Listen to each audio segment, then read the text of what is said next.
आप देख रहे हैं न्यूज नाउ 24/7। ताज़ा खबरों के लिए हमारे साथ बने रहें। हिंदुस्तान में दो विचारधाराओं की लड़ाई चल रही है और काफी समय से अब नरेंद्र मोदी, मोहन भागवत मिलकर इस संविधान को कमजोर कर रहे हैं। जब भी कमजोर लोगों पर, मुसलमानों पर, दलितों पर आक्रमण होता है, हिंसा होती है, तो वहां पे आपको राहुल गांधी दिखता है, हां या ना? लड़ाई चल रही थी, एक तरफ नरेंद्र मोदी, एक तरफ कांग्रेस पार्टी। बीच में अचानक से ऐसे खंबे पे केजरीवाल जी चढ़ के उतरे। केजरीवाल जी, दिल्ली का पानी पी लीजिए, एक गिलास पी लीजिए, फिर देखते हैं क्या होता है, अस्पताल में मिलेंगे आपसे। कांग्रेस नेता राहुल गांधी ने आम आदमी पार्टी सुप्रीमो अरविंद केजरीवाल को दिल्ली के लोगों को दिया जाने वाला बदबूदार पानी पीने की चुनौती दी और उन पर प्रधानमंत्री नरेंद्र मोदी की तरह झूठे वादे करने का आरोप लगाया। कांग्रेस के बल्लीमरान उम्मीदवार हारून यूसुफ के समर्थन में पुरानी दिल्ली के हौज गाजी चौक पर एक सार्वजनिक बैठक को संबोधित करते हुए उन्होंने कहा कि केवल उन्होंने और उनकी पार्टी ने 2020 के दिल्ली दंगों के दौरान हिंसा का सामना करने वाले लोगों का समर्थन किया और उत्पीड़न का सामना करने वाले किसी भी व्यक्ति के साथ खड़े रहेंगे। उन्होंने ये भी कहा कि देश के लोगों को नफरत और हिंसा फैलाने वाली भारतीय जनता पार्टी, राष्ट्रीय स्वयंसेवक संघ की विचारधारा और कांग्रेस के प्यार और भाईचारे के बीच चयन करना होगा। नरेंद्र मोदी और कांग्रेस के बीच लड़ाई चल रही थी। जब ये लड़ाई चल रही थी तब अरविंद केजरीवाल आए और बिजली के खंभे पर चढ़ गए और दावा किया कि वो नई राजनीति लाएंगे, भ्रष्टाचार मिटाएंगे, यमुना और दिल्ली का पानी साफ करेंगे, भाईचारा फैलाएंगे। राहुल गांधी ने राष्ट्रीय राजधानी में आपूर्ति किए जाने वाले पानी की एक बोतल उठाते हुए कहा, केजरीवाल ने यमुना को साफ करने का दावा किया है। उन्होंने आप प्रमुख को दिल्ली में आपूर्ति किए गए पानी का एक गिलास पीने की चुनौती दी और कहा, हम आपको अस्पताल में मिलेंगे। गांधी ने ये भी कहा कि केजरीवाल ने दावा किया कि उनकी राजनीति गरीबों के लिए है, लेकिन टीम केजरीवाल में पिछड़े और दलित समुदायों या अल्पसंख्यकों, मुस्लिम, सिखों से एक भी व्यक्ति नहीं है। हिंदुस्तान में दो विचारधाराओं की लड़ाई चल रही है। एक तरफ नफरत, हिंसा, अहंकार, बीजेपी, आरएसएस, और दूसरी तरफ मोहब्बत, एकता, भाईचारा, रिस्पेक्ट, संविधान और कांग्रेस पार्टी। ये आप भूलिए मत, ये विचारधारा की लड़ाई है। हम कहते हैं कि संविधान से हिंदुस्तान चलना चाहिए। संविधान में लिखा है कि हर धर्म की, हर जात की, हर भाषा की रिस्पेक्ट होनी चाहिए, प्रोटेक्शन होनी चाहिए, आदर होना चाहिए। बीजेपी कहते हैं 400 पार और संविधान को हम बदलेंगे। मैं आपको कहना चाहता हूं कि संविधान को कांग्रेस पार्टी कभी नहीं बदलने देगी, क्योंकि ये जो है, इस देश में जो गरीब लोग हैं, किसान हैं, मजदूर हैं, पिछड़ी जात के लोग हैं, माइनॉरिटीज जो हैं, मुसलमान, सिख, क्रिश्चियंस, ये किताब इन सब की रक्षा करता है। और इस किताब के बिना गरीबों के लिए, कमजोर लोगों के लिए हिंदुस्तान में कुछ नहीं बचेगा। और काफी समय से अब नरेंद्र मोदी, मोहन भागवत मिलकर इस संविधान को कमजोर कर रहे हैं। मोहन भागवत ने कुछ दिन पहले बयान दिया कि 1947 15 अगस्त को आजादी नहीं मिली, सच्ची आजादी नरेंद्र मोदी जी के समय मिली। तो साफ खुलकर वो कह रहे हैं कि वो संविधान को नहीं मानते हैं और संविधान को खत्म करना चाहते हैं। भाई और बहनों, आपने ये सब लड़ाई देखी है। मैं आपसे एक सवाल पूछना चाहता हूं। जब भी कमजोर लोगों पर, मुसलमानों पर, दलितों पर आक्रमण होता है, हिंसा होती है, तो वहां पे आपको राहुल गांधी दिखता है, हां या ना? और मैं आपको बताना चाहता हूं, यह हमारी राजनीतिक लड़ाई नहीं है, यह हमारी दिल की लड़ाई है।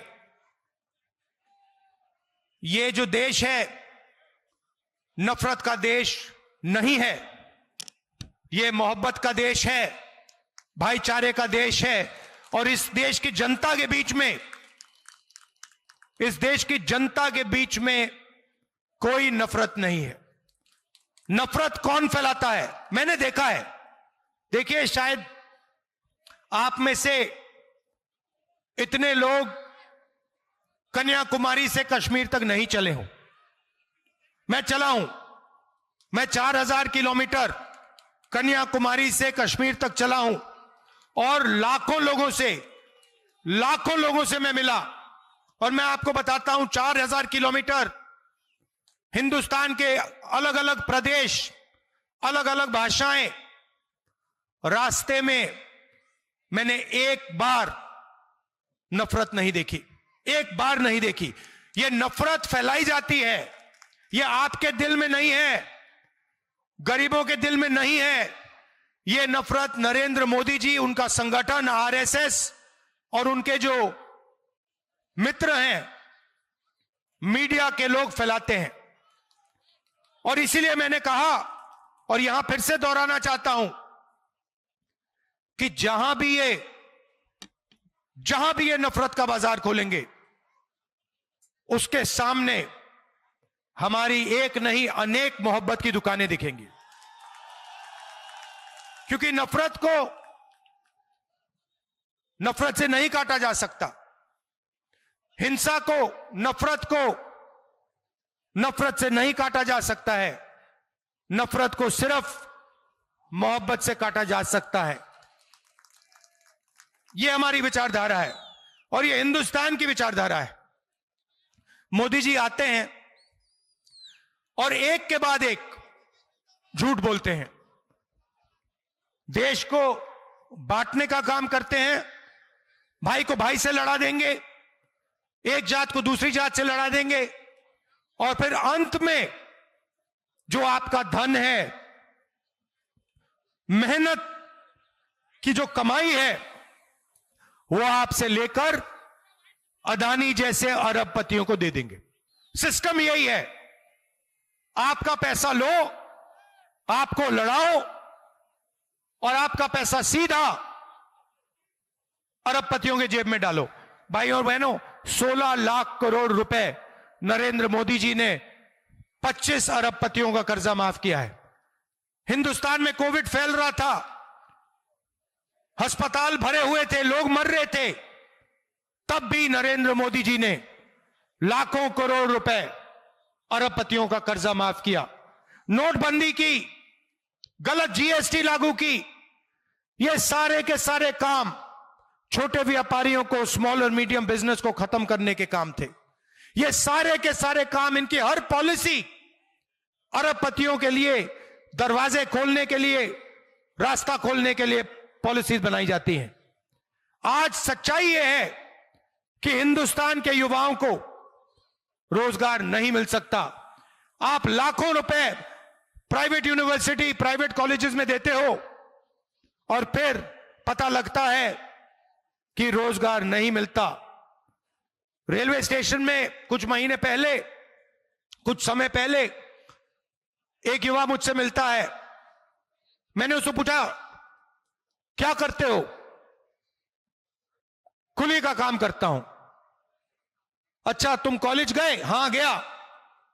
क्या पढ़ा? राहुल जी, आप यकीन नहीं करोगे, मैं सिविल इंजीनियर हूं।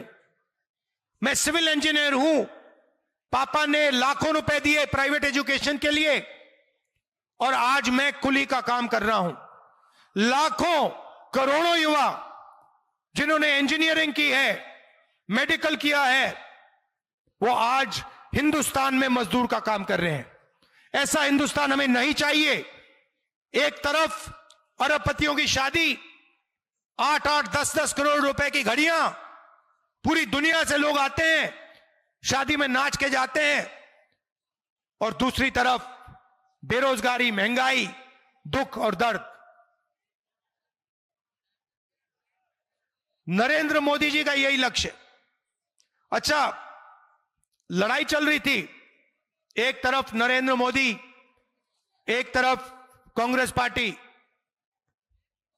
बीच में अचानक से ऐसे खंबे पे केजरीवाल जी चढ़ के उतरे, खट खट खट खट खट खट ऊपर तक, ये नया ये, और कहा जैसे ये खंबा दिख रहा है ना, ऐसे खंबे पे चढ़ गए और कहते हैं अब मैं नई राजनीति लाऊंगा, मैं नई राजनीति लाऊंगा, भ्रष्टाचार मिटाऊंगा, भाईचारा लाऊंगा, यमुना का और दिल्ली का पानी साफ करूंगा। ये देखिए, ये आपका पीने का पानी है, ये आपका पीने का पानी है, इसको देखिए, इसमें बदबू आ रही है। केजरीवाल जी ने वायदा किया था कि 5 साल के अंदर मैं दिल्ली का पानी साफ कर दूंगा, यमुना जी में जाके नहाऊंगा, यमुना का पानी पीऊंगा।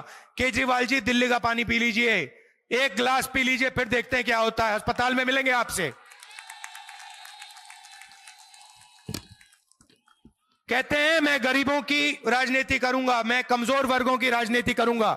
यह है केजरीवाल जी की टीम। यहां लिखा है टीम केजरीवाल, 9 लोगों की फोटो है। नाम पढ़ लेता हूं,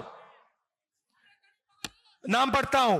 पहले नंबर पे अरविंद केजरीवाल, जिन्होंने शराब का घोटाला किया, करोड़ों रुपए आपसे चोरी किए। दूसरे नंबर पे उनके पार्टनर मनीष सिसोदिया, बिल्कुल, जिन्होंने उनकी मदद की स्कैम करने के लिए। तीसरे नंबर पे आतिशी सिंह, चौथे पे संजय सिंह, पांचवा सत्येंद्र जैन, छठा राघव चड्ढा, सातवां संदीप पाठक, सौरभ भारद्वाज और अवध ओझा। अब मुझे बताइए, इनकी जो क्रैक टीम है, अरविंद केजरीवाल की स्पेशल टीम जो है, इसमें आप मुझे एक दलित नाम दिखा दीजिए, एक पिछड़े का नाम दिखा दीजिए, एक मुसलमान नाम दिखा दीजिए, एक सिख नाम दिखा दीजिए, कहां है? तो ये अपनी टीम बनाते हैं, और जब आपके खिलाफ हिंसा होती है, जब दिल्ली में रायट्स हुए, आपको याद होगा राहुल गांधी आपके पास आया था और केजरीवाल जी कहीं नहीं आए थे। आए थे? कहां थे केजरीवाल? पहले गाड़ी में आए, छोटी वाली गाड़ी में, कौन सी थी भैया? वैगन आर में आए, वैगन आर में आए, स्वेटर पहने, खंबे पे चढ़ गए, फिर खंबे से उतरे और सीधा शीश महल के अंदर गए।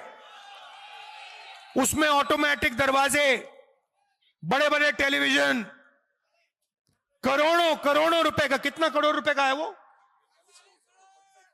45 करोड़ रुपए का घर है। नई तरीके की राजनीति, यह था वायदा केजरीवाल का। झूठा वायदा था। जैसे नरेंद्र मोदी झूठे वायदे करते हैं, वैसे ही केजरीवाल जी झूठे वायदे करते हैं। जब आपको जरूरत पड़ती है, मोदी जी तो सामने बोल देते हैं, मगर सोच केजरीवाल जी की भी वही है। वो सामने नहीं बोलते हैं, मगर जब आपको जरूरत पड़ती है तो केजरीवाल जी आपके पास नहीं आते हैं, आपकी मदद नहीं करते हैं। ये पूरी दुनिया जानती, शायद मुझे बोलने की भी जरूरत नहीं है। आप जानते हो इस बात को कि आपकी रक्षा करने वाला और आपकी रक्षा करने वाली सिर्फ एक व्यक्ति है और एक पार्टी है, राहुल गांधी और कांग्रेस पार्टी। और कहीं भी देख लो, जहां भी आप पे आक्रमण होगा, मैं आपको बता रहा हूं, जहां भी आपको धमकाया जाएगा, जहां भी आपको डराया जाएगा, जहां भी आपको तंग किया जाएगा, वहां राहुल गांधी दिखेगा। और पिछले 20 साल देख लो, संभल में लोगों को मारा गया, राहुल गांधी गया। मैं नहीं पीछे हटता, मुझे कोई फर्क नहीं पड़ता, मैं इसकी रक्षा करता हूं, मेरा यही काम है।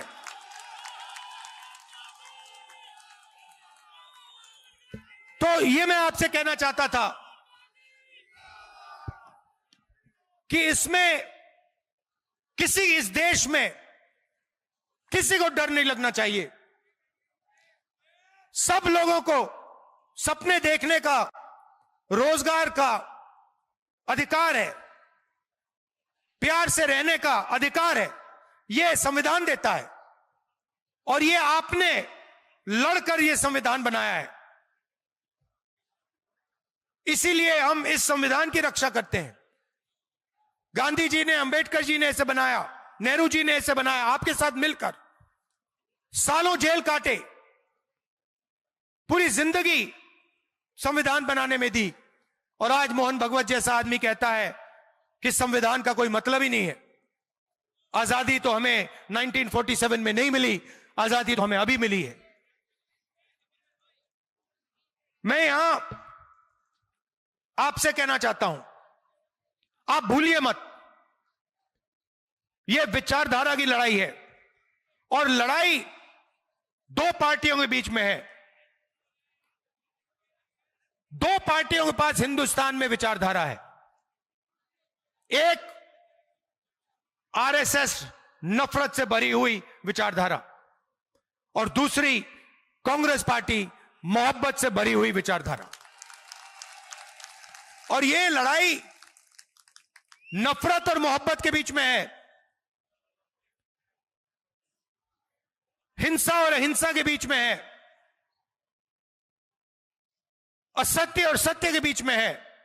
और यह सालों से चल रही है, यह पुरानी लड़ाई है। इस देश में आप देखिए, जो भी महापुरुष हैं, बड़े बड़े, सारे के सारे सत्य की लड़ाई लड़े थे। चाहे वो गुरु नानक जी हो, कबीर जी हो, बुद्ध भगवान हो, बसवन्ना जी हो, नारायण गुरु जी हो,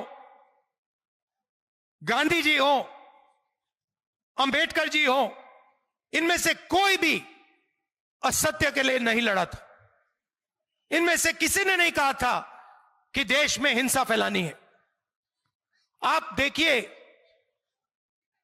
ये अभी टाइम चल रहा है, गांधी जी को आज से 100, 200, 300, 500 साल बाद याद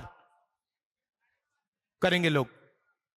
मैं आपको बता रहा हूं, नरेंद्र मोदी आज प्रधानमंत्री हैं।